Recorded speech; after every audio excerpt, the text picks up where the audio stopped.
Hey, ladies and gents, welcome to the Controlled Interest Gamecast, where we talk about video games and everything happening in the industry, episode 73. As always, I'm joined by Dom. The Detroit Lions will win the NFC North this year. Putting it in now. And Jordan. Coming to you live from inside a Snuggie. Snuggies? Highly underrated. Thank you. I'm because of that commercial, that stupid commercial, just put a bad taste in everybody's mouth, and it's like, dude, they're awesome. Well, also you have like a blue one. You don't have like the cow like polka dotted one or anything. Like milk. Yeah, dude, I have mine is like black with like skulls on it. So yeah, dang. My problem is Snuggie. I run hot, so I don't like layers. Period. You know what I mean? I'm somebody who runs very hot naturally. So even if it's cold, I'd rather. I'd rather not, because then I just get over warm and it just is a bother. It's pretty much better to just not wear it. You're on the hot Welcome crew. to the As Seen on TV podcast. Exactly. So as far as what we've been playing, I actually have nothing new or interesting to talk about this week. I just played some more Destiny 2. Haven't been able to get around to the raid. My crew isn't raid ready yet because it's all about people like grinding enough to get there. So I actually grinded my two other characters. Because I had nothing else to do with my main character. So, to put this in perspective, 305 is max light. You want to be between 270. You want to be above 275 to do the raid. My main character is 285. I grinded my two backup characters to both be 284 and 283, which is pretty hard. Like, it takes some time, but I've just been really wanting to play Destiny, but I have nothing else to do because I'm just waiting for the raid. And I can play the randoms. Like, I'm not saying like, oh, I couldn't have done the raid, but I just like doing it with my own group of people, and I'm not holding it on them either. People have lives. Like, I'm not like, oh, you need to be raid ready. So I'm just chilling, waiting out. I have Cuphead pre-ordered, so I'm just waiting for that to come out tomorrow as of the day we're recording this. It's pretty much it. I watched some stuff, but nothing too much to talk about. Like, I finished season 1 of Rick and Morty, and I'm like halfway through American Vandal, which is a great Netflix series. Man. I finished it. It's so good. Yeah, I'm halfway through, so I'm probably gonna finish it tonight or tomorrow. Blade Runner doesn't come out till next week, right, Jordan? Correct, but we do have the short film out from a couple days ago. And they Warner Brothers posted it on YouTube today, which is cool. I don't know where it was originally posted, but they uploaded it a little while ago on their YouTube channel. Yeah, so now it's on YouTube, which was an interesting partnership. It's directed by the guy who did Cowboy Bebop, which is really cool. As well as Samurai Champloo. Yeah. So my plan next week is to watch the definitive cut or whatever, the best version of Blade Runner, because I've never seen it.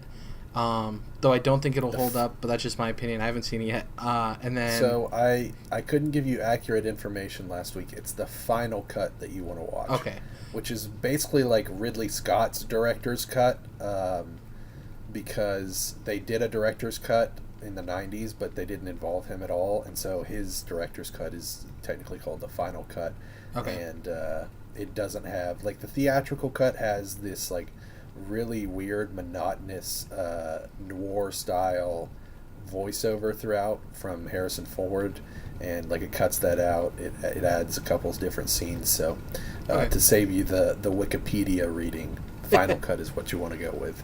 Okay, yeah, so I'm going to watch that. I'm going to watch the short that we just talked about, and then I'm going to go watch the movie because it intrigues me enough. Right. Which I think is cool because that shows from that studio, like, for somebody who doesn't have any nostalgia for Blade Runner, no attachment to it, they intrigued me enough to want to catch up on it and go watch it. So bravo to them. Right.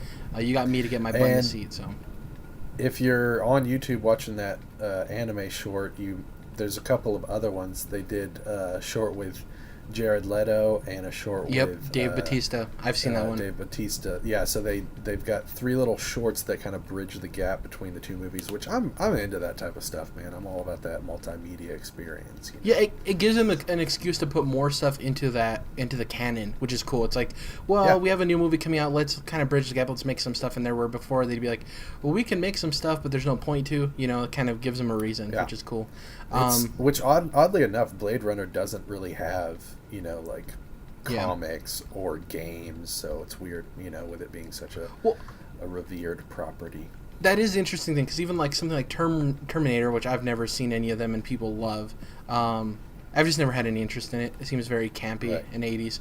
But like Yeah, like that has a bunch of stuff tied to that property, right? Whereas like with Blade Runner, the only thing you ever hear reference is the Blade Runner movie. So it's kind of odd that it's that much in the forefront of people's minds. Anyways, I just played Destiny 2, didn't do too much. Finished first season of Rick and Morty, like I said. What about you guys? What did you guys do? All right, I'm pretty sure Jordan's going to end up talking about Destiny, so I'm going to jump in and cut him off. No, I have not Pulled the trigger? You didn't? I haven't pulled the trigger yet. You didn't pull the trigger? No, I get paid tomorrow, so I'm going to be playing it tomorrow. All right, well, there you go. Well, I'm still jumping in. Anyway, played a little bit more Persona, not too much. I'm gonna get through it. I'm gonna get into it. I just haven't like gotten deep into it. You know what I mean? Like my ankles are something in. you got to sink into. Yeah, exactly. Yeah.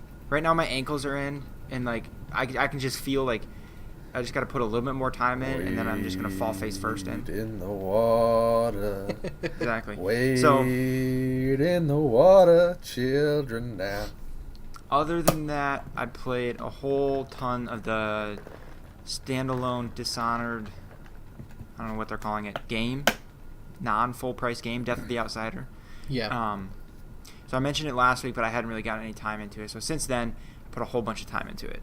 In fact, I've played all the way up through the last mission and actually stopped myself and went back and started to clean up some trophies. So it is more Dishonored 2, which is great. There's some fundamental limitations, I guess, or things that they pulled off to make it fit this weird $30 standalone model that I don't know if I totally understand. So the biggest thing that's different is there's no runes. So normally in Dishonored games, you're looking around for these runes, and that's ultimately what gives you, instead of experience, it's the currency that you upgrade and buy new powers with, right? So they completely got rid of runes, and instead you, kind of like Breath of the Wild, the powers you have at the beginning of the game are just what you have the entire game. You can still get like bone charms that you can find around the world that can give you like, incremental stat boosts or other things like that, but it's not nearly as cool.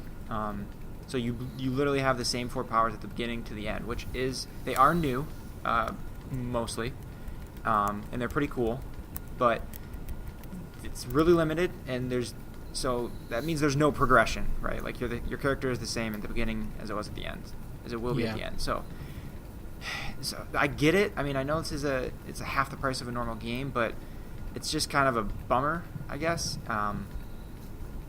It's just, I don't know. It's still a good game. The length is it's shorter than the other 2 Dishonored games, but that I have no problem with because they have such great replay value. Going back, and you can play each mission completely differently, right? There's like 20 different ways to actually complete the main objectives, and then there's side objectives you can do too. So that's all still there, and that's all really cool. So far, there's nothing that kind of like has blown my mind yet, like the Dishonored 2 level where you're basically time traveling in specific spots. I don't know if I explained that as good as it really is, but it's the E3 demo from 2015. Exactly. Yeah, we all know the level you're talking about. Yeah. 16. There's, I don't know. I'm 4/5 of the way through, and I've not experienced anything like that so far. There's nothing that like is brand new, blowing your mind type stuff. It's just more Dishonored with a couple less powers and frankly less progression. So that's kind of, it's not, it's frankly not as good as Dishonored 2. It's also $30. So that's what it is. The story is pretty good so far. I've heard the ending is great, so I'm gonna hold off on judgment. Does it have multiple endings like most Dishonored usually does? I don't know. I'll have to find out. I would bet yes. If I was a betting man, I would bet yeah. Yeah. Apparently, it's a kind of definitive ending where the series is done for a while. These characters and this stuff is wrapped up, type of thing. I'm sure we'll see another Dishonored game. Probably not for a while, but eventually we will, with different characters, different things going on. But I imagine that this is going to wrap it up. So overall, it's still really good. I really like it, and I'll probably end up going for this platinum because it's so short. Playing through the game without being detected, which is always the hardest trophy in these games, will be much more manageable since there's only 5 chapters instead of 9. So looking forward to that. But overall, I'd say it's somewhere between a good and great game. Maybe closer to good. So I like it. So it has a platinum. Oh yeah. Oh yeah. Okay. That's not a I given would've bought nowadays. it otherwise, dude. I made sure that this thing had a platinum before I forked the cash over for it. Yeah. Whatever you say, Mr. Hunter. But yeah, no, it's cool. It's more Dishonored, which is what I wanted.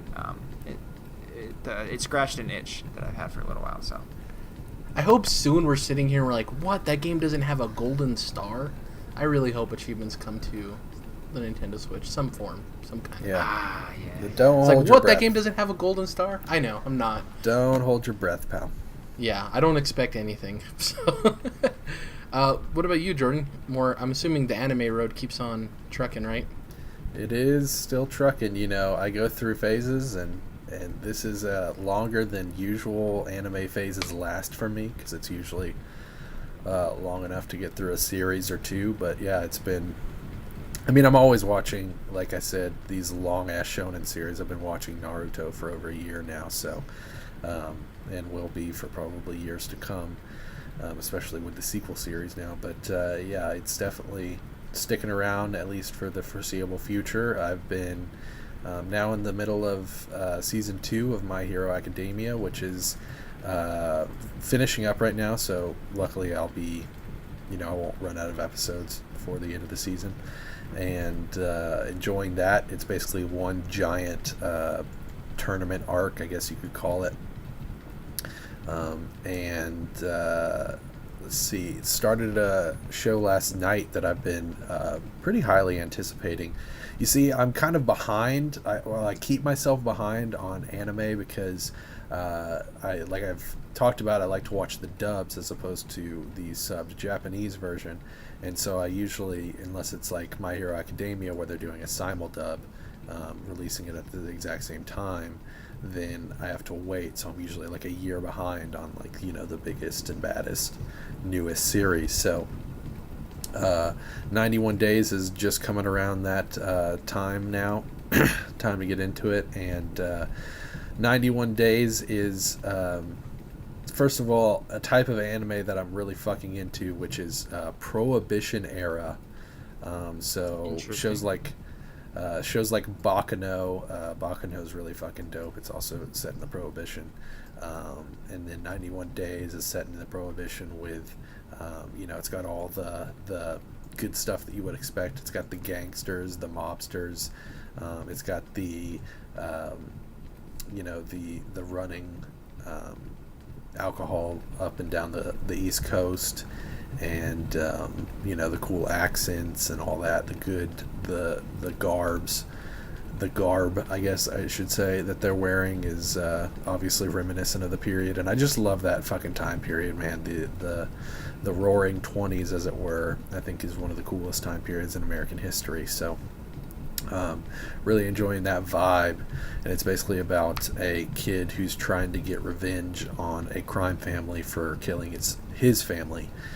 So he's kind of like going undercover and trying to infiltrate this mob family. So really great so far. I think I'm 4 episodes in, 3 or 4 I watched last night, and it's only 12 episodes with an OVA, so I'll be finishing that up soon enough. And so yeah, there's that. My Hero. I've been downloading a couple other things that I'll be getting into soon.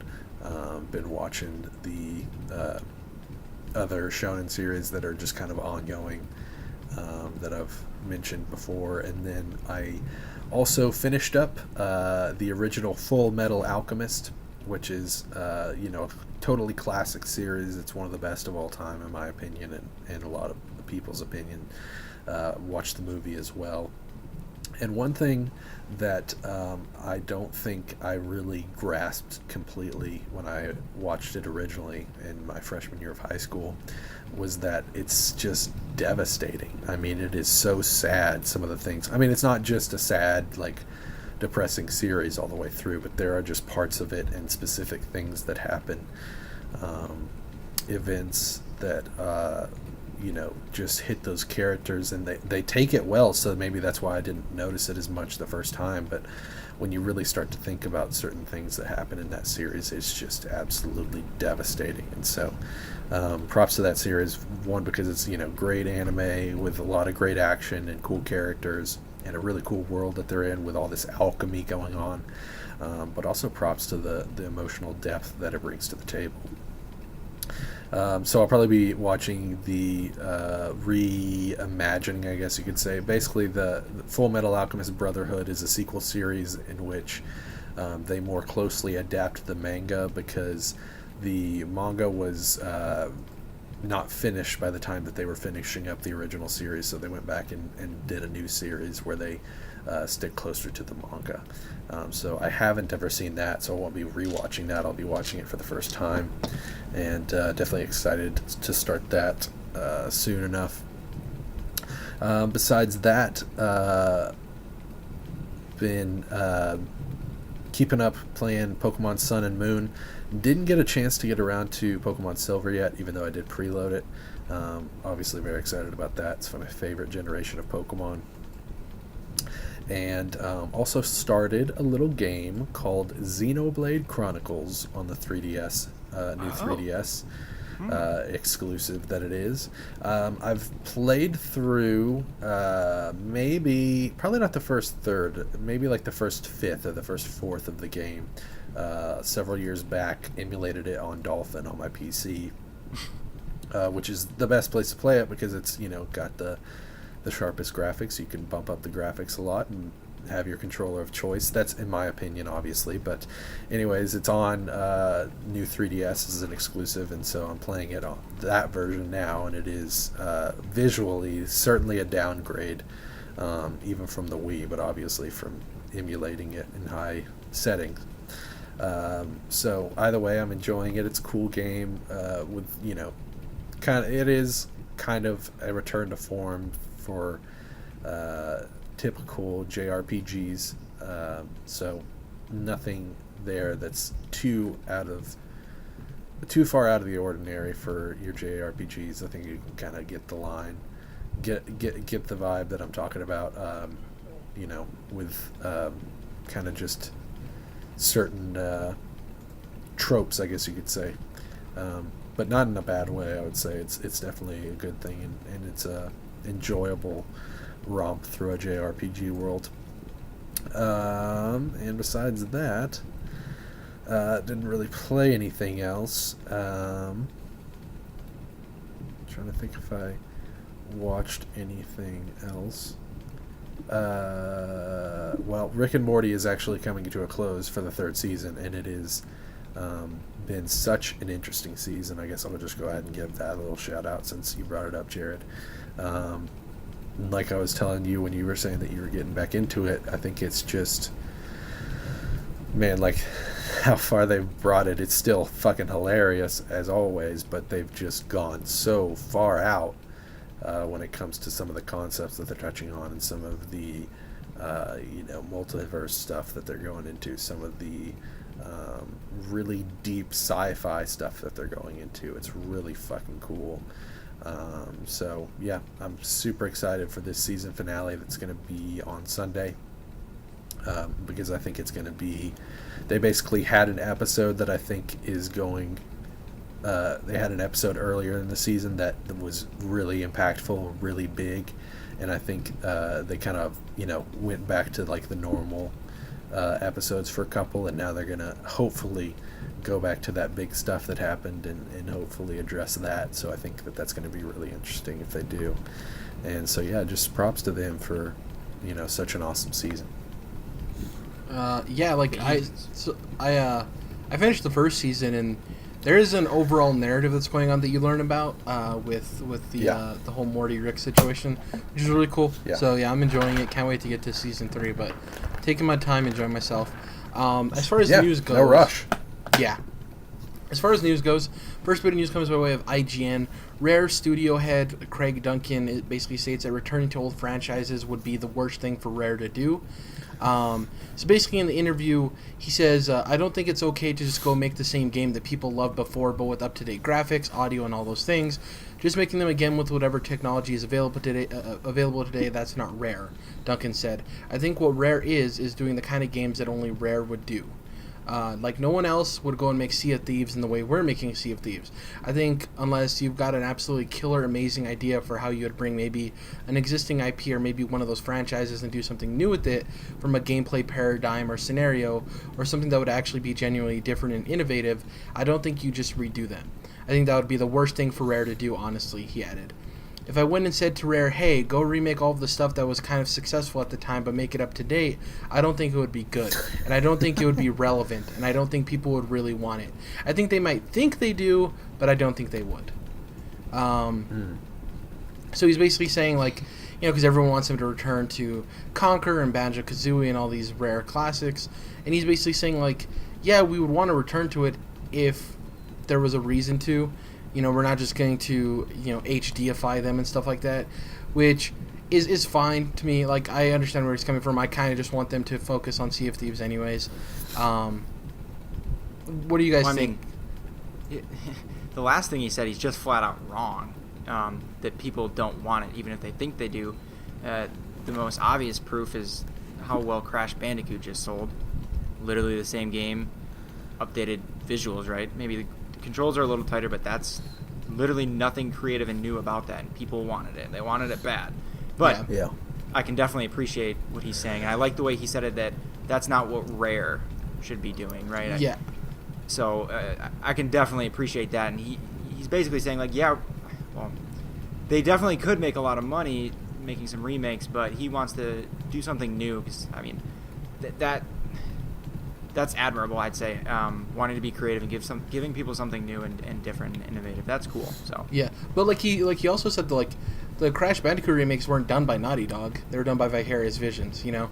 So that's why he's saying too, is like, Rare doesn't need to do this. Like, you guys don't want us to do this, I think is what he's trying to say. Okay. If we don't want them to do it, then sure. Yeah, because they want to work on new and innovative things. I think it's just like I don't think he's necessarily saying people wouldn't buy a remake or anything. People are so much about wanting Rare to specifically do it, to, like, you know, remake Banjo-Kazooie or retouch all of these things, and he's like, well, we'll do it if there's something new or innovative to do, but you don't want us to just go back and HDify him, you know.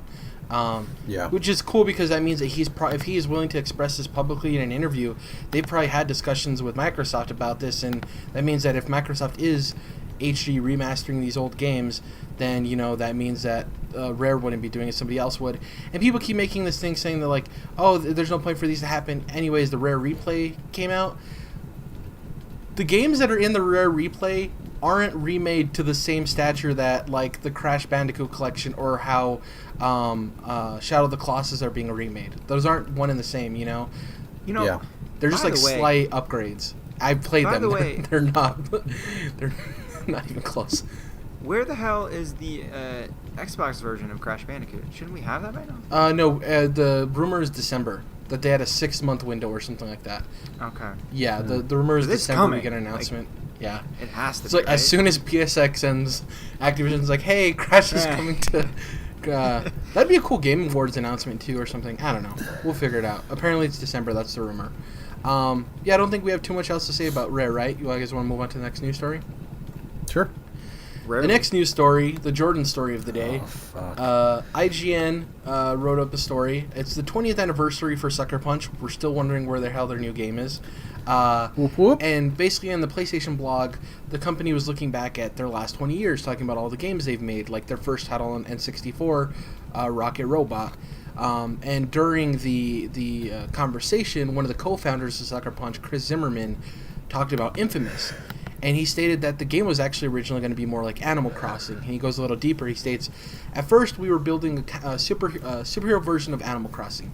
You roamed your city, tracked down criminals, helped out the citizens, and did some light zoning work along the way. The best superheroes have alter egos, right? So your So your alter ego was a property developer, deciding where to put the pet shops and tiki bars the citizens were demanding. Sounds awesome, right? Well, it wasn't. After 6 months of experimentation, we gave up on property development and focused on superhero action. It turns out that the game's main karma mechanic was also a late introduction to the title. Zimmerman tells it was only brought about after the marketing team at Sony latched onto the idea of choosing whether or not you were a good guy during a meeting. I'm assuming Mass Effect probably had a lot to do with that too. Because Infamous happened after Mass Effect, right? Am I not wrong about that timeline? Actually, I think Infamous 1 and Mass Effect 1 came out the same year. Okay. 2007. Yeah, it could have been about, like, it could have been, I don't know. It's just interesting that it was added so late. Maybe Infamous was 2009. Don't know why I'm saying it like that, but I'm gonna yeah, find it's out. definitely 2009. Yeah, this is just, like you were saying, Jordan, before the show when we were talking about the news stories, this is the best thing for them that they switched up and focused on superhero action. Yeah. As much as cool as it would have been to have an Animal Crossing type game, I don't think mixing with superhero gameplay is the best way to go about that. It's not, very odd. Like I was telling you, like, this is a weird domino effect, because what if that was the version of Infamous we got? How would the sequel would have added up? How would have things gone from there? You know what I mean? It's very interesting to see how these stories of video games and how they come to be in their final form. Obviously, there's a cause and effect when they're released of their sales, or how it's how basically people take the games. And it would have been interesting to see, if this Animal Crossing superhero game would have been more successful or less successful. Your opinion, you said it would have probably been less successful because even Infamous in its state was a hard sell for people, right? Yeah, I think that it's just that mostly it's that it's tough to sell a superhero game when the superhero isn't already pre-established. Yeah. Which is sad because, people love to complain about how, a lot of our most famous superheroes have been around for 70 plus years, right? But they're not willing to give a new one a chance, which is unfortunate. At the same time, neither Cole nor Delson in the new games are really interesting enough to warrant anyone's attention. I think you could say Fetch in First Light is a little more interesting. But it is sad that they make these superhero games and then the superhero isn't really that interesting and isn't really even a superhero in the true sense of the word, I guess, because they don't have a suit, they don't have like a code name. It's really just like a regular people with superpowers, which is cool enough, but I don't think that they lean enough on that aspect of it for it to be like, we're just doing like really grounded, regular people as superheroes things. So it's kind of a middle ground that I don't think they nail either way.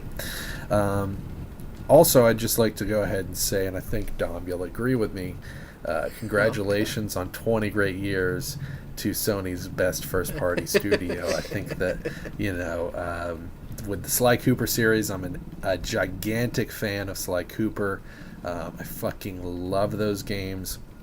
And then, obviously, we know how much I love Infamous. And then, just looking towards their future, I think, Are we seeing this new game at PSX? Like, their game's been rumored forever. We fucking better be. Yeah. Because the fact that it wasn't at E3 this year was damn near insulting. And I jumped on their Twitter account the day after the Sony conference, and every tweet, well, I mean, obviously people aren't just like constantly tweeting Sucker Punch, but of course every tweet was like, where were you guys? I was wondering where Sucker Punch was. What about Sucker Punch? I really like those Infamous games. And it was like they totally should have had them at this year's E3, I think, but they said that they were spreading things out, and I do get that. So I feel like, we should be seeing it at this upcoming PSX, unless there is something, unfortunately gone wrong. But it doesn't seem that way, because Shuhei Yoshida has been saying that he's played the game, and he's played the game in multiple states of being closer and closer to being finished. And so it does seem like they are progressing, and they do have something that they've solidified. But I don't think it's going to be an Infamous game. I think that they've made 3 main games, and then they made the 2 standalone expansions that are essentially kind of Dominic was talking about Death of the Outsider with Dishonored, and they're just about as meaty as that. Definitely First Light comes close to that, and it's Festival of Blood for Infamous 2 was meaty in and of itself. So I think they've had plenty of entries into the Infamous universe, and I think that it'll still be open. You know, they talked about Bend having that Vita game, which I'm at this point kind of glad didn't happen. But I think that they've had plenty of time in the Infamous universe. They had the 3 games with Sly. They had the 3 main games with Infamous. And so I do think it's time for them to move forward, and I am very excited about what's to come next. And yeah, we damn well better see this shit at PSX, or I'm going to be really upset with Sony. Well, so to our earlier inquiry, by the way, Mass Effect 1 released 2007. 2007. Infamous, the first game, was 2009. Yeah, okay. 2009. So 2 years. They could have had influence then on that mechanic. Absolutely. Yeah, and the thing too is that's going to be interesting is you know we saw what happened with help me out here, the team that worked on Killzone that made Horizon Zero Dawn. Guerrilla. You know, had the Killzone franchise that was like and then they had the opportunity to make their own new IP. Another new IP, something refreshing. Maybe that's what's been happening with Sucker Punch, you know? Maybe they got tired of the Infamous games and they weren't selling that well, obviously. And maybe Sony's like, just come up with something new, you know? So I think Infamous is certainly beloved, and not that you are saying anything against it. I think it's more beloved than Killzone, because Killzone is one of those things, like, I don't know if I've ever met a Killzone fan. You know, there's plenty of Infamous fans out there, and I don't know if anybody's like, yeah, dude, I just fucking love that universe. I just love those characters. It's just, you know, Killzone wasn't that type of game. Killzone's problem was it was, you know, a mediocre version of Halo, right? It was always a launch even say title. Mediocre. It was always a launch title, like a launch window game too, which gave it that stigma of like, that's coming at the launch of the console again. You know, it's Killzone, whatever. You know. Well, Killzone 3 was later into the PS3's life cycle. I think it was just the fact that it was.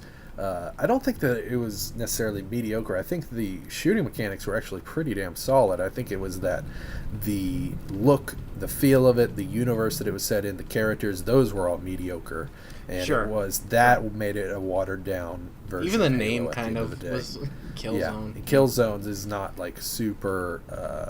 It doesn't really stand out necessarily. It sounds like a generic video game name. But my only point was not that it was like horrible or whatever.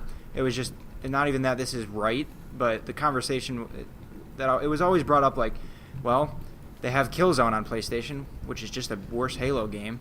Whether that's right or wrong, that was the perception. Yeah, it is. Yeah, kind of unfortunate that it had to get compared to Halo, but even if it didn't, it wasn't really standing out on its own. So yeah, I totally agree with that. I think that it's obviously done wonders for Guerrilla, because now they're looked at as, you know, one of the top tier Sony first party studios, up there with like Sucker Punch. And yeah, so I think that it's cool that it's done, you know, what Horizon has done for them, and I think that it'll be cool to see if you know, we can have a similar situation for Sucker Punch, and, you know, even other studios like Bend. or you know, they're not a first party studio, but Quantic Dream, with what they're doing with Detroit Become Human. I think it would be cool to see these also not Sony first party, but yeah, I get where you're going there. It'll be cool to see if these franchises can kind of breathe life into a studio.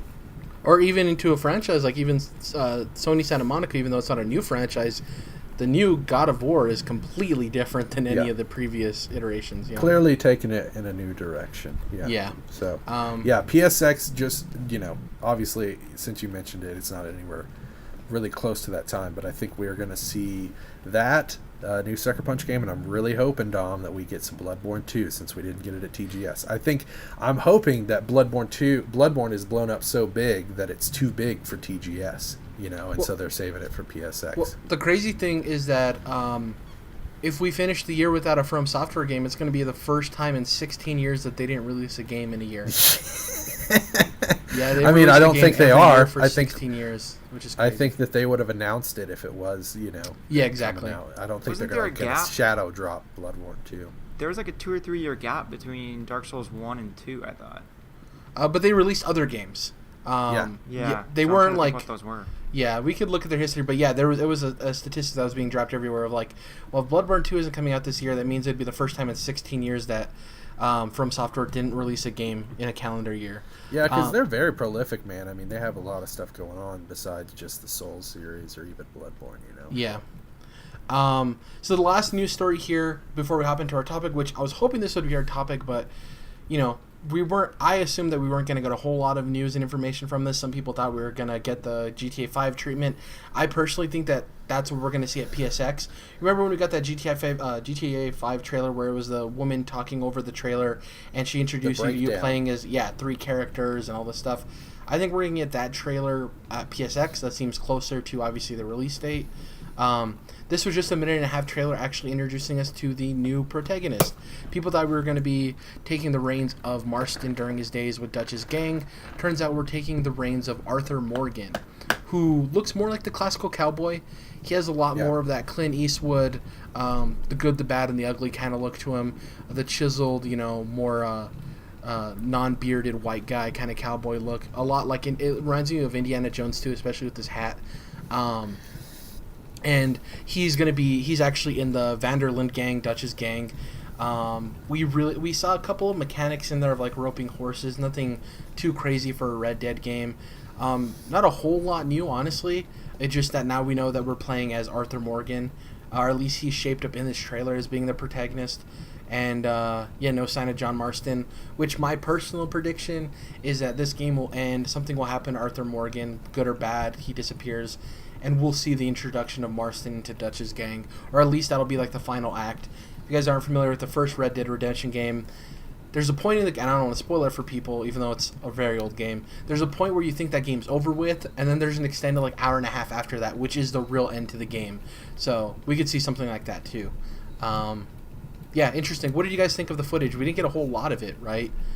So I was actually a little bit disappointed with it because it definitely didn't. I mean, there wasn't anything that was like blowing anybody's socks off, I think. Yeah. Well, there's no gameplay. But like, I mean, it basically just looks like a next-gen Red Dead at the end of the day, as far as gameplay goes. In my personal opinion, of course. But the reason that I'm disappointed, I think, is because it visually wasn't very impressive to me. I think when they had that original environmental trailer, they angled it really well, and they were keeping the camera off the ground, and they were very specific. They were very particular in what they were showing. And then now you get into like some cutscenes and stuff in this trailer, and like the ground textures looked very flat to me. And then some of the character movements didn't jive so well with me. And this is Rockstar's really first game from the ground up on next-gen technology. And I've really never enjoyed the look of Rockstar games. I thought they've always been subpar for the size of studio they are. And that's crazy. I think GTA 5 was like one of the most beautiful games.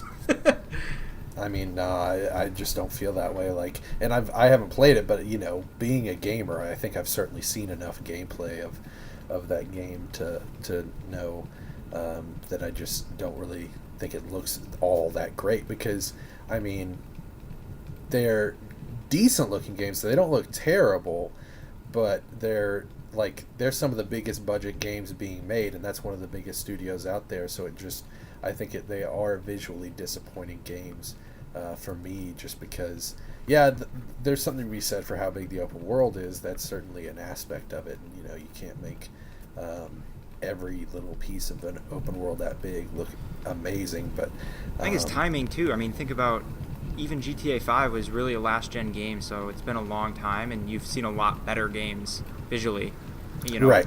In the years And since, I would give them that benefit of the doubt there, but this is a new game built from the ground up on next-gen technology, and I'm just not seeing the improvements. But no one reaches their scope, though. That's what I'm saying. Like, for a game that's the scope of their games, I think it's beautiful. Like, the Uncharted games are beautiful and stuff, but those games are like linear storytelling. Like, there's no the scope of those games isn't huge. Like, I'm willing to trade off the scope of these games with I think the graphics are more than passable.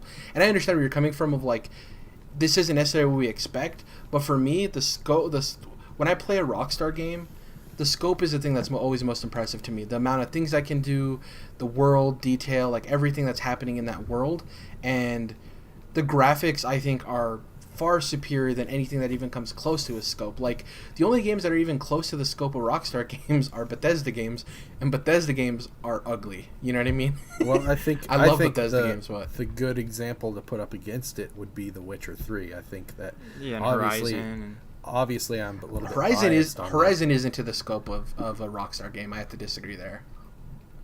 The scope? I think it's pretty damn close. Yeah, it's a huge I have to open world. strongly disagree. But you haven't played it. Just like you haven't played GTA 5.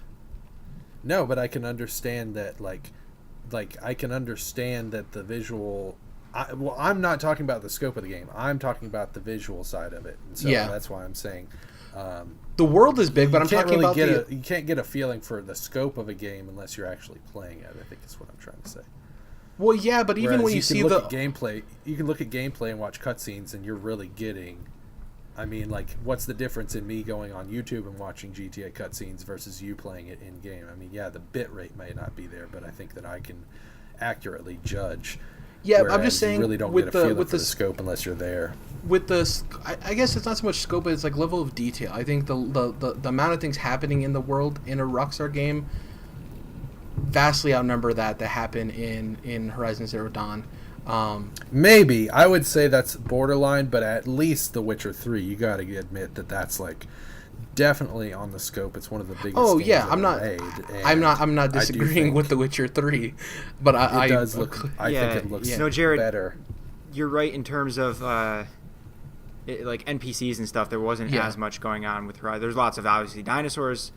Yeah. But there's not like cars driving all around and tons of people and all that going on like there's in GTA. Yeah, but back to the original point that you're making, I do agree with you that this showing off the environments painted this in a way better light graphically than now that we're actually seeing the real gameplay. Yeah. You know what I mean? I completely agree. To be completely honest, when I watched that gameplay trailer, of course I saw it a billion times, being around the industry, and it's like I was just telling myself constantly, like, it's not going to look anywhere near this good. They barely showed really any character, like any people. They kept it light on people, and it was really just environmental. And I just knew, like I said, personally, the first just trailer, Rockstar, yeah. Okay. Personally, Rockstar just really never does it for me on the visual side, and that's been true. I mean, back.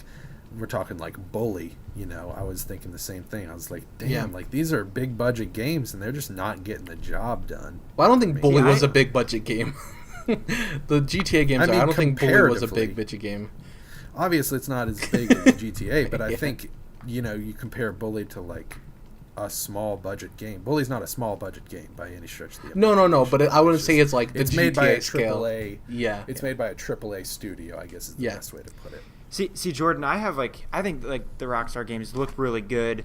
My issue is more in the controls have just always felt like not good to me. First one I ever played, GTA 3. I mean, it's kind of excusable because it was like a PS2 game and like it did so much else, right? But then even GTA 4, I always felt was just I didn't like walking around and you gotta like line up with the circle and it just doesn't go where you want it. Your character doesn't, and now I even have GTA 5, and I have a lot of the same feelings, like aiming and walking around and everything, and climbing is just like, it's just uncomfortable. It reminded me of when I first started playing Assassin's Creed after not playing it for so long. I was like, it just doesn't feel good. It's a far cry from like a Mario game, right, where the controls are just so tight, and even in third person, like he does exactly what you want him to do and goes exactly where you want him to go. And I think if I put more time into GTA 5, I'd start to get used to it and I'd start to get a better feel for it, but it's just not immediately welcoming to me. But I think I should go ahead and just admit, like, I really haven't played that many Rockstar games, so like getting a feel for the game is not necessarily where I could say I'm an expert. But I have played plenty of Red Dead. I've played a little bit of Bully, and like I said, just the visual aspect is really what irks me on these games, and that's obviously something that you can get from trailers or commercials or whatever, and that's one of the reasons that I haven't played the games, because they kind of turned me off, before I even get to the table. So I didn't mean to like turn it into a thing, but it is kind of upsetting to see, like, okay, well, I thought, well, maybe we're getting on this next gen, and like they'll finally like turn a new corner, especially that they have all this motherfucking money.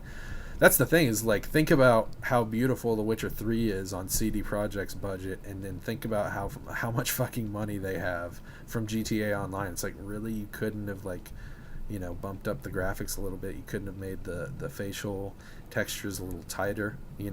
Yeah. Well, it's the same thing where I always those kind of comparisons. It's not always apples to apples. So one of the things that's most impressive about I didn't even mean to say apples to apples because I'm going to talk about Apple, the company.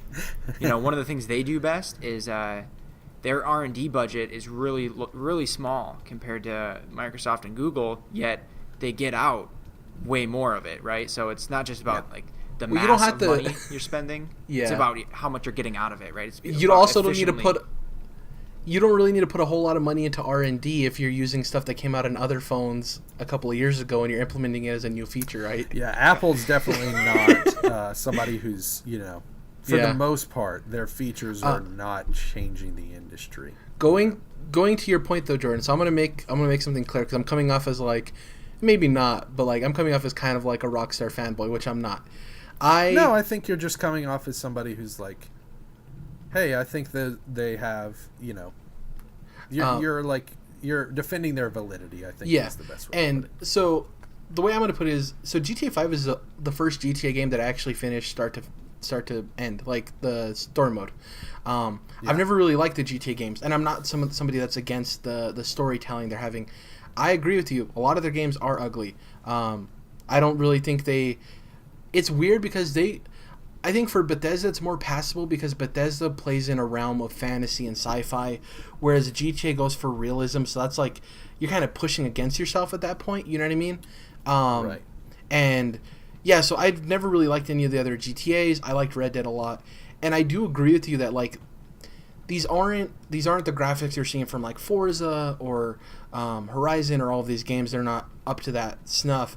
But for me, playing GTA 5, I loved that game a whole lot. Yeah. And yeah, I agree with you. It does seem like Rockstar games are lauded, more for their gameplay than anything else. And so it's not like there's this thought in the industry that like, oh, they're the best looking games. Like, no, people obviously love GTA for like the stuff that you can do in that game. Yeah, which is weird because like even my favorite part of GTA is in GTA Online, and I agree with you, Dom, that some of the controls are a little weird. But I loved the story in GTA 5. Like, I thought it was a perfect blend of their, like, satire, telling, like, the Americana I want to get back into it now. Like that. Yeah, and it's... for that, because it's good. Yeah, and like I said, it's the first GTA... I've played all of the campaigns, and it's the first one that I actually finished, and I enjoyed enough to finish, and I didn't go start off shooting rocket launchers at people and all that stuff. But, like, with Red Dead Redemption 2, it's funny that you say your biggest disappointment is in the graphic fidelity, because that's... First of all, you've heard me before. The graphic fidelity and stuff like that isn't something I ever go against. Like, I'm not a graphics guy. You know what I mean? Yeah. But, like, my biggest disappointment is I don't think we saw enough of the game. Like, we got the protagonist, but I want to see more. It was just, like, for them making a big deal about this, I even made a joke when they announced this announcement of I thought this was just going to be a Red Dead remaster that came out this fall, and then we would get more news about Red Dead 2 next year, right? And... I wasn't expecting a whole lot, and we didn't get a whole lot. It's the thing is, people are expecting to play as John Marston. Name the last Rockstar game that was in the same franchise, in the same series, that you played as the same character 2 times in a row. It's never happened. Good point, yeah. It's never happened. I'll wait. So for people expecting to play as John Marston, that was kind of weird.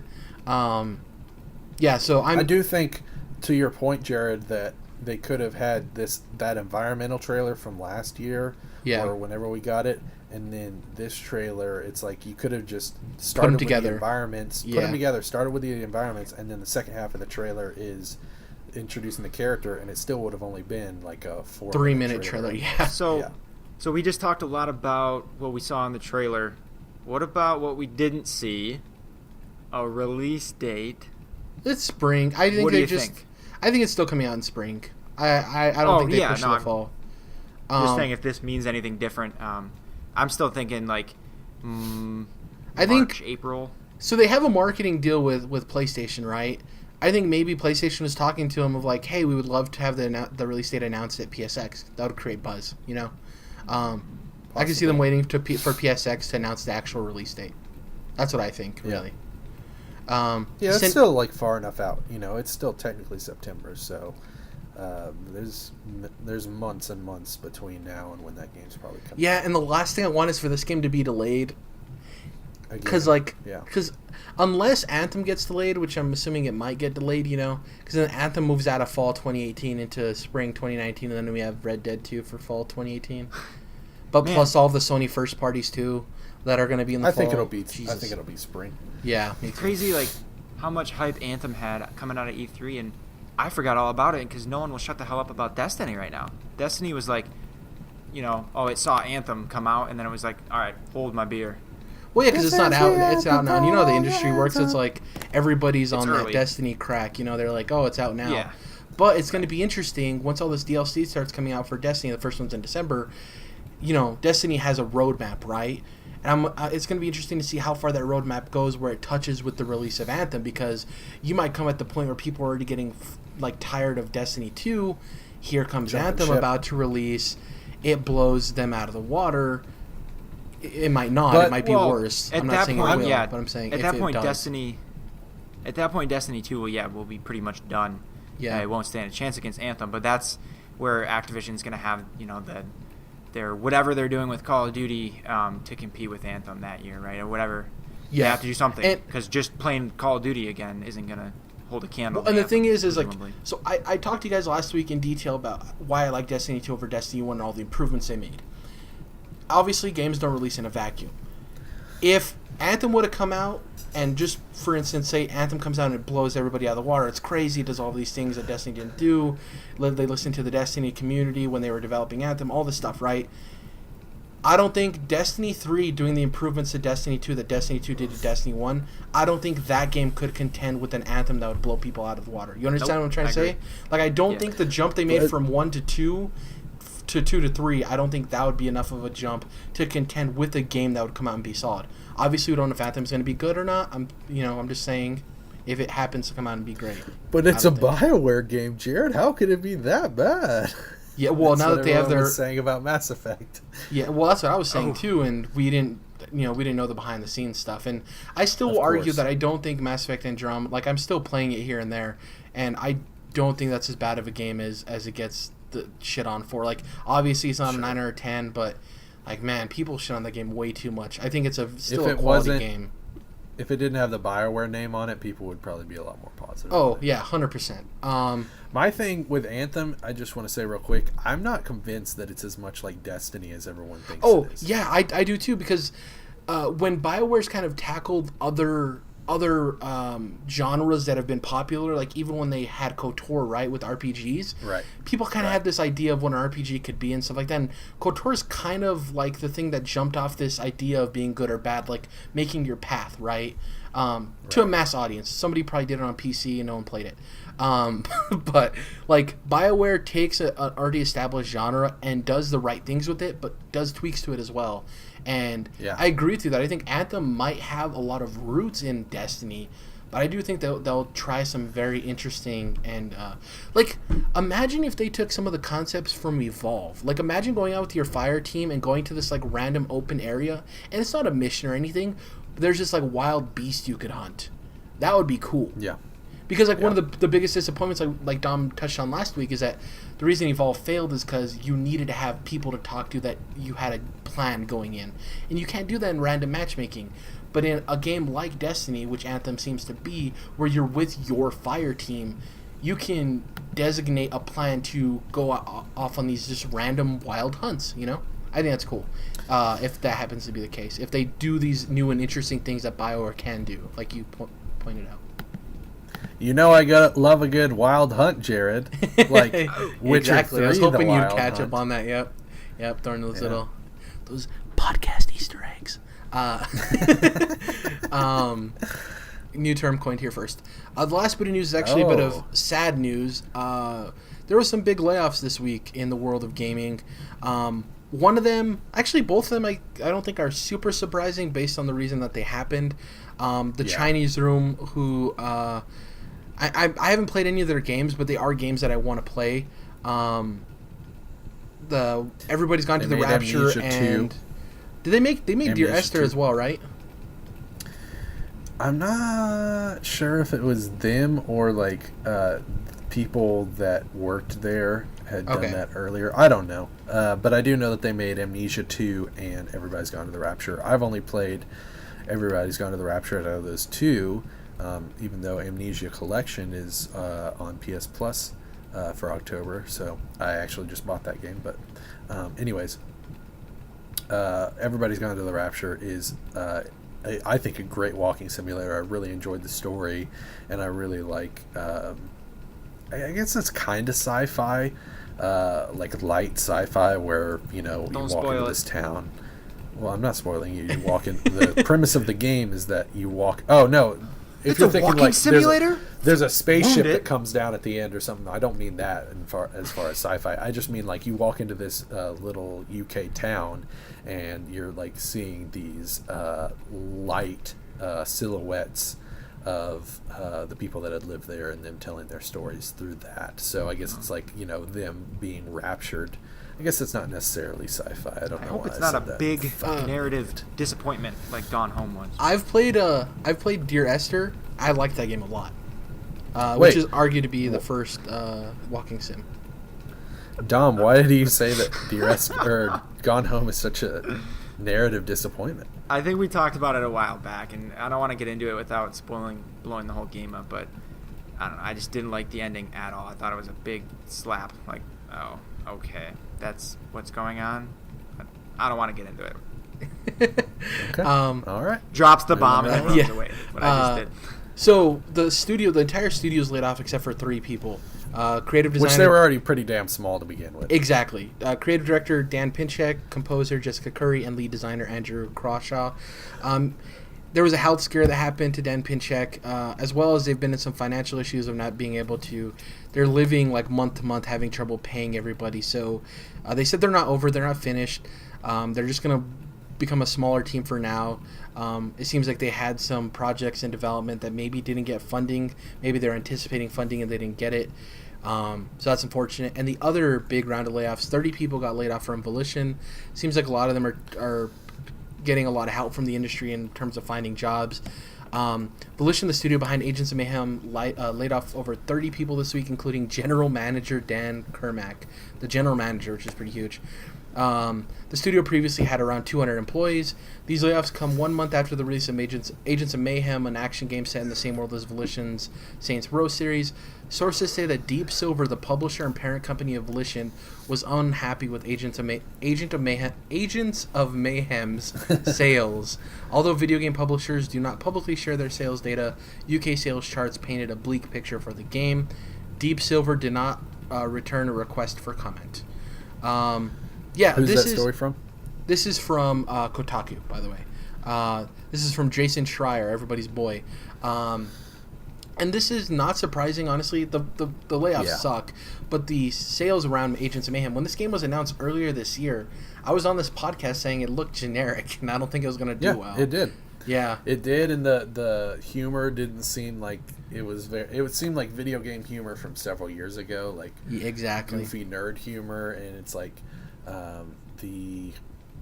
just lots of different things about it did seem pretty generic, and it definitely seemed like it was clearly trying to capitalize off of hero shooters like Overwatch, and it also just seemed like it should have been leaning more heavily into Saints Row if they wanted that brand recognition. They didn't even announce that it was part of the Saints Row universe until after the reveal trailer had already been out. It's clear that they made some poor decisions when it came to the marketing, but also just the aesthetic of this game. I think even just the gameplay, like, I think this was something that I kind of thought was going to happen to Gearbox for a while, of a company, Saints Row games sold really well. They were known as the other GTA, and I think this was them stepping outside of their boundaries and maybe being a little overconfident in the type of gameplay they present in Saints Row and changing it into a different style of game. I think that they felt that maybe saying at a later time that it was part of the Saints Row universe was going to lend itself a lot more to its sales than it actually did. I don't think people care as much about Saints Row as they thought people cared about Saints Row, unfortunately. Yeah. My biggest concern is hoping that these 30 people get jobs elsewhere. Outside of the general manager, I don't know how much say he had in the game they were making, but a lot of the employees are just developers and designers working on the game their boss tells them to work on, and it sucks that the game they were working on didn't sell well. So hopefully all these people find jobs, and I think this might show other publishers and developers don't be overconfident. I think Gearbox kind of learned that with Battleborn, Yeah, and that's kind of what this game reminded me of too. Is like a generic hero shooter, and Battleborn is obviously the poster boy for generic hero shooters. So yeah, it's very interesting. Another thing to this that I want to add on about like generic versions of things, and maybe it isn't in the same conversation about layoffs, but so I played PUBG. I'm familiar with PUBG. And I'm waiting. I haven't played a ton of it because PlayerUnknown's Battlegrounds for those that aren't exactly in the club. For those that don't have internet. Yeah, I haven't been playing a whole lot of it because I actually only played like 1 or 2 matches because I don't want to get burned down on it before it comes to Xbox. Excuse me. The Fortnite DLC came out. That's free to play, right? And I was like, okay, this is interesting. I want to try it out. Boy, is it a generic ripoff. And I hate to say ripoff, but like. It's nowhere close to the experience you get for PUBG. I mean, before they even introduced Battle Royale, Fortnite always looked fucking generic as shit to me. Exactly. So, it's the shooting. So and like these 3 games that we're talking about being so generic all look like each other. Like you could have convinced me pretty much at any time that Battleborn footage was actually Agents of Mayhem footage. That Agents of Mayhem footage was actually Fortnite footage. So yeah. It's like the thing. My problem is, so with PUBG, people always talk about, oh, the graphics aren't that good. It's not a pretty game. The textures aren't great. A lot of what people love about the game is that the shooting mechanics are so tight, right? Like the shooting just feels right in that game. For as all of the gripes people have about the way it looks and stuff, in Fortnite, it just feels like you're holding right trigger. If you understand what I'm saying, like that, like there's not satisfying feedback to the gun you're shooting. There's not a satisfying feeling when you kill somebody. It's just... I'm sorry, I don't understand what you're saying, Jared. Did you mean you're holding R2? Is that what you meant? Yeah. Yes, I'm holding R2. But it just... Okay. There's nothing satisfying, I don't feel like. Getting a kill in it didn't feel satisfying to me, and I played like 3 or 4 matches in it. And I got like, I think total like 12 kills or something. Just decent. It's not great or anything, because there's 100 people in a match, obviously. But like... The kills didn't feel satisfying. Obviously, I didn't win a match, so I don't know if that feels satisfying. But like, killing people didn't feel satisfying. The weapon drops don't feel satisfying when you pick them up. You start off with a pickaxe, which is really weird. It's like it's Minecraft or something. I don't know. I just didn't enjoy my time with it. I was like, oh, this might be something I could play in the meantime, waiting for PUBG, and I just didn't like it. Now, I don't know how Fortnite is. I haven't played the actual game of Fortnite, but their Battle Royale mode... Not for me personally. Did not like it one bit. So a Nintendo version of my joke would be, wait, Jared, were you pressing down on the ZR button? Which fuck Nintendo for making it this. Every time a prompt comes up on screen, a tutorial prompt, and it's like, press the ZR button. I'm like, is that the top button or is it the bottom? And I have to turn my controller or switch over and look at it. It's like, guys, there's no differentiation there. It's just, you're just screwing me over. Our condolences go out. Yeah, it's fine. Our condolences go out to all those people that lost their jobs. That's unfortunate. Let's hop into what we're going to be playing next week. I'm so excited. Cuphead. So I've been kind of blackout this week because so many people are uploading our Cuphead Let's Play, our Cuphead this, our Cuphead preview. Complete blackout. I want to go into these boss fights and everything and really enjoy them. Like, I'm so excited for this game, man. Like, nothing gets me more excited than like a well-crafted, and we don't know if it's going to be a great game or not, but like at least the idea and concept of the art. Like 2D platformers, I think will always be my favorite game genre, which is odd because it wasn't something I grew up on necessarily. You know what I mean? I didn't grow up. So it's not even based in nostalgia. Yeah, like I didn't grow up playing. Like I've gone back and played Mega Man, and I love those games now. 1, 2, and 3 are some of my favorite games. But they weren't games I grew up with. I grew up with 3D platformers, the Banjo-Kazooies, the Spyro the Dragons. Your Jack and Daxters, your Sly Jack and Coopers, Daxter, your Ratchet and Clanks. Your Mario 64. Never played... Who's Mario? Dude, I'm gonna probably have my Switch in the next couple of weeks. Gonna be trying to get. I think my first games I'm gonna get for it are Kingdom Battle, though I might hold off because we're getting so close to Super Mario Odyssey. But I think I'm gonna pick up Golf Story right away, and I'm gonna download the Project Octopath Traveler. I need to do that demo. That name. And probably pick up Shovel you're Knight. getting Zelda. No, not right away. I'm gonna wait till I get to play through Super Mario Odyssey. I'll get to Zelda. I'm gonna buy Zelda, but it's just buying a Switch plus Super Mario Odyssey later this month. I'm not somebody who likes to spend a lot of money, so I'm kind of pacing myself. You can't play it all at once anyway, so. Exactly. Also, I'm super happy of the memory storage for Super Mario Odyssey and a lot of these games that I don't have to worry about getting an external memory card right away. I'm going to get one in the next month or so, but I don't have to get the system and get the memory card, you know what I mean? I don't have to go through all of that. Well, dude, I still haven't. So, I mean, the way I see it is I want to go all digital on the Switch, right? But yeah, exactly. To me, the reason being, I don't want to have to switch carts in and out, right? Yeah. So I'm thinking, my thought process has always been well, I can still get one cart, save the memory because I'm not going to take that cart out ever. So that's what I had with Zelda because it was a bundle. And just pop it switch that game whenever you're when you're completely done with that game. That cart's gone. Okay, the next game I have a free cart spot. I can buy the cart. Yeah, I see where you're coming from. Well, it's just in there forever. That cart will never exit. Zelda will never leave my fucking Switch. I didn't have a chance to go see Kingsman 2, The Golden Circle this last weekend, so I'm probably going to see it this weekend. I don't think it was out yet, was it? I thought it came out last week, or is it this week? I thought it was the 29th. I think you're right. I'm more than likely wrong.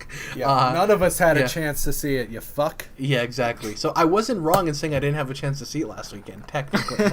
So I'm going to be watching more Rick and Morty. I'm going to try to finish American Vandal. Such a great Netflix series. Oh my god. So you guys are recommending it? Highly recommend it. It is the funniest satire I have seen in the longest time. It's short. Wow. It's 8 episodes. Wow. Each episode's half an hour. What's the name of the series that came out on Netflix? It was about Making a Murderer. Making a Murderer. It's a complete satire of that. Or any kind of murder mystery, Jordan. It is great. Sure. Do you know the synopsis of it? Yeah, I know the whole deal. I saw the trailer. Dude, and the dicks on the cars and all that. Yeah, it is great. It is awesome. It is great. It's so. It's funny. One that I knew about and I knew the whole premise, but I didn't I wasn't paying attention to when it was coming out or any of that. So now that I'm hearing good things, and I've heard good things elsewhere, I'm happy that it's so short too. Definitely Eight half-an-hour episodes, dude. You can get through that no problem. My biggest deal is I was hoping it wouldn't be hour-long episodes. You know what I mean? So for something like that, you don't need the hour-long. Exactly. It should be. It could have been shorter. There's in the middle. It's okay, they're just going more. Yeah, it's still funny, but they could have cut 2 episodes off or something. Can't wait to catch the premiere of Young Sheldon.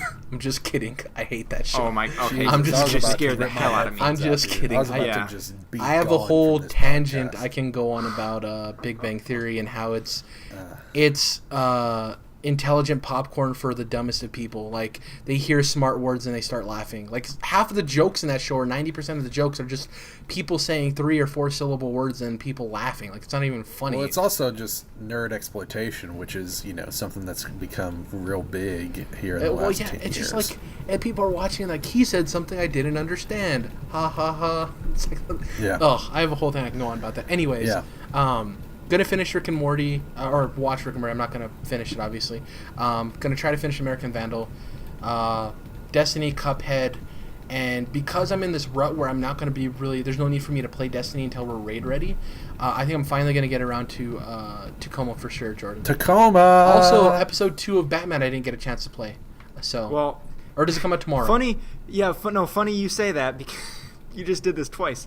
It doesn't come out until October 3rd. I went to go buy it. Oh, okay. This week because they pushed it back, 2 weeks or whatever. I'm cool with that. It's fine. I guess 1 week. Yeah. I did the same thing. Well, last week you said it was coming out, and I just trusted you. And yeah, I was like, oh, I trusted you. That's pretty much it for me. I'm so excited for Cuphead, though, guys. Oh man. Yeah. What about you guys? With you, bud. We play Dishonored. Hell yeah. Hell yeah. Is that it, Dom? Probably watch Gotham. They just dropped a new season on Gotham. Netflix. Interesting. Are you caught up on that? Only seasons 1 and 2. This is Wow. one where I'm only as it comes onto Netflix. So I'm a year behind, right? Yeah. Okay. But Interesting. Okay. I like it enough. Okay. It's no Dragon Ball, that's for Oh, sure. so they released another behind the scenes of Thor Ragnarok. I didn't watch it. I'm just like, stop. The movie's for. Just stop. I don't need new footage. Anyways, Yeah. sorry. Tangent. So for me, I'll definitely be continuing watching that anime. I'll be on 91 Days. I'll be on My Hero Academia. You know, that Naruto, that One Piece, that Dragon Ball, that Gundam. And then what I'll be playing, I am excited for Cuphead. As you know, just from what I just mentioned, I am a giant fan of animation, and so Cuphead's roots in classic animation is one of the biggest things that interests me about it, but also the cool bosses and possibly even the platforming if they nail that, like I'm hoping they do. So we got Cuphead. Like I said, I'll be picking up Destiny tomorrow. And then, Blade Runner's next week, so I'm going to be rewatching the final... I've actually never seen the final cut of Blade Runner, so I'll be watching the final cut. And I'll be watching those shorts as well. And then, excuse me,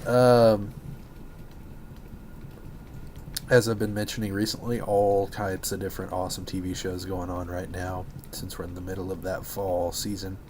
And, I've been trying to hop onto my PS4. I just haven't really gotten around to it. You know, I've been enjoying the anime and then enjoying my 3DS, so we'll see if I turn on the PS4. I guess I will, since I'm getting Destiny.